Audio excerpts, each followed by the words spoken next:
ٹھیک ہے رسول اللہ صلی اللہ علیہ وسلم. کل ہم نے یہ عرض کیا تھا کہ جب تک سیدنا فاروق اعظم اس دنیا میں حیات رہے تب تک کوئی بھی فتنہ اسلام کے خلاف نہیں اٹھا.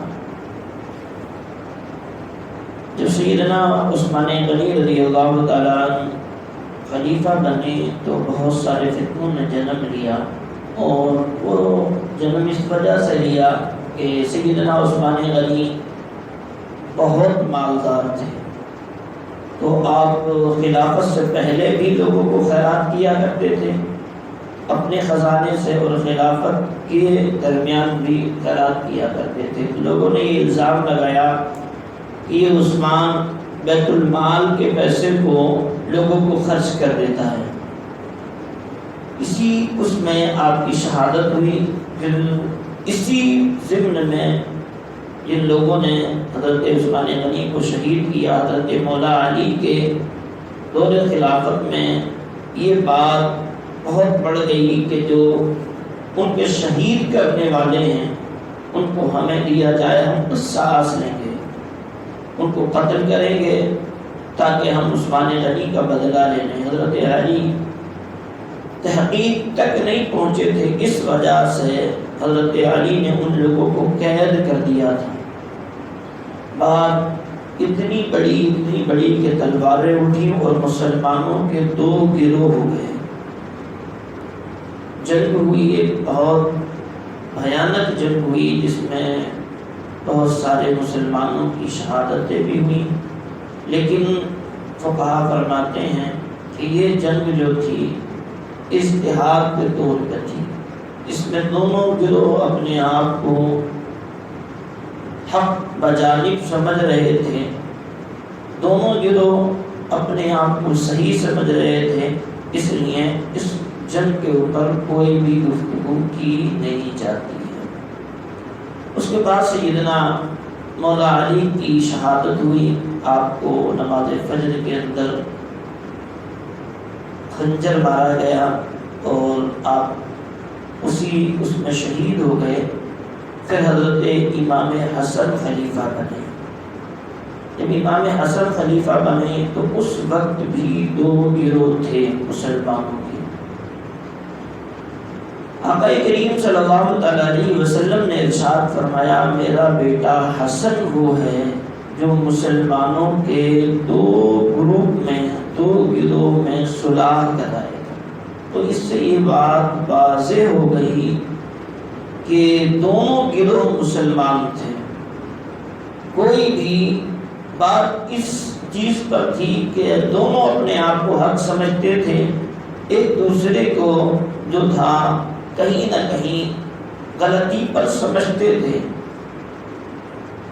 آخر سیدنا امام حسن رضی اللہ تعالیٰ عنہ نے جب یہ معاملہ بڑھتے ہوئے دیکھا، سیدنا امام حسن نے موقع کی نزاکت کو سمجھتے ہوئے اپنے علم اور فہم اور دانش سے بیٹھ کر لوگوں کو سمجھایا.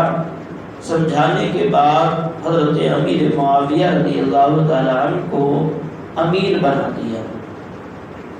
حضرت امیر معاویہ رضی اللہ تعالیٰ عنہ جب امیر بن گئے تو ایک فتنہ پیدا ہوا جس نے کہا کہ حسن نے یہ کیا کیا.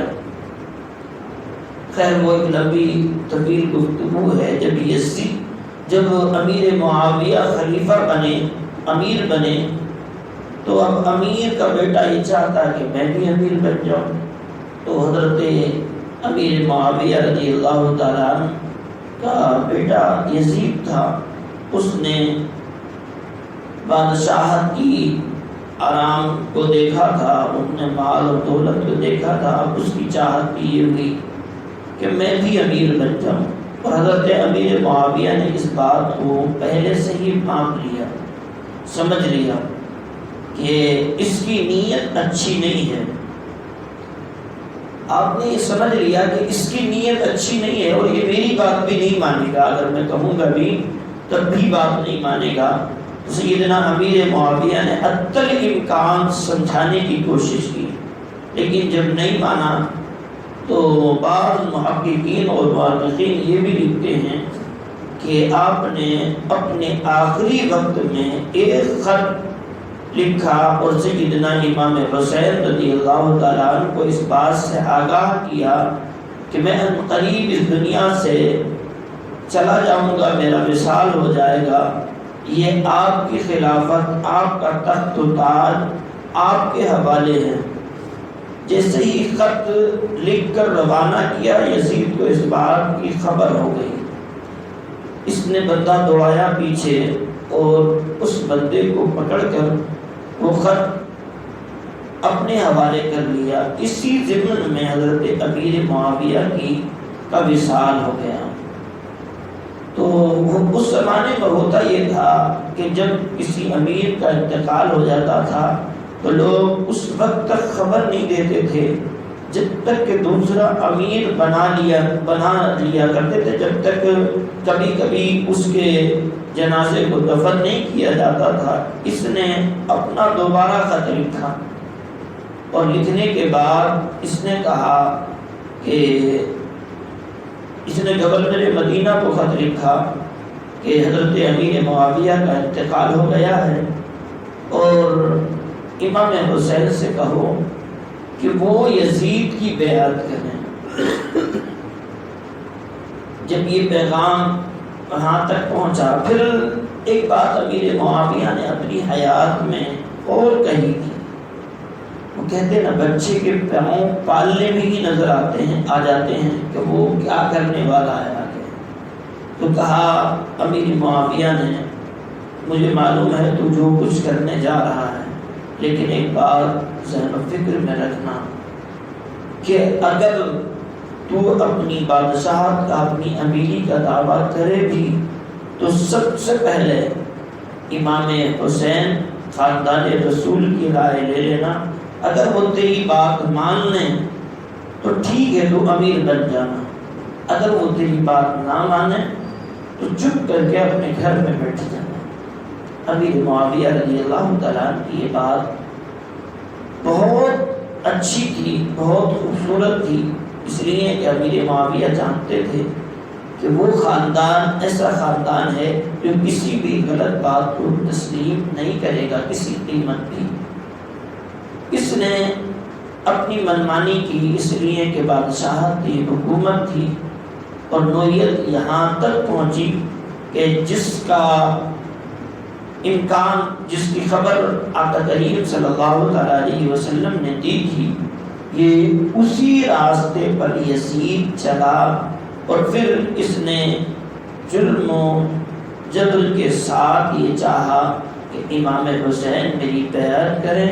جب اس نے خط لکھا تو خط میں لکھا کہ گورنر مدینہ کو لکھا کہ امیر معاویہ کا وصال ہو گیا ہے، اب تم امام حسین سے کہو کہ وہ یزید کی بیعت کریں۔